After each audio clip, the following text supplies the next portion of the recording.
અગ્નિકાંડમાં 28 લોકો જીવતા ભૂંજાયા બાદ રવિવારે સવારે મુખ્યમંત્રી ભૂપેન્દ્ર પટેલ રાજકોટ પહોંચ્યા।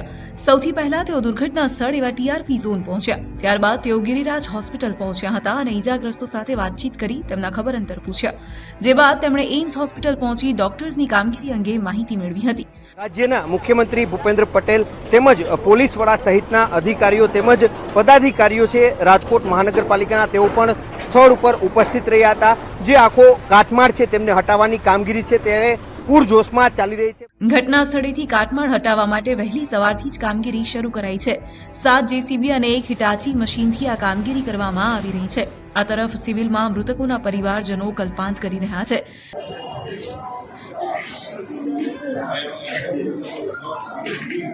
અહીં લાશોનો ઢગલો છે, પણ ડીએનએ રિપોર્ટ વગર સ્વજનને ઓળખવું મુશ્કેલ। વાગે એર એમ્બ્યુલન્સથી ડીએનએ માટે 25 સેમ્પલ ગાંધીનગર મોકલવામાં આવ્યા છે, જેના રિપોર્ટમાં 2 દિવસ લાગી શકે છે।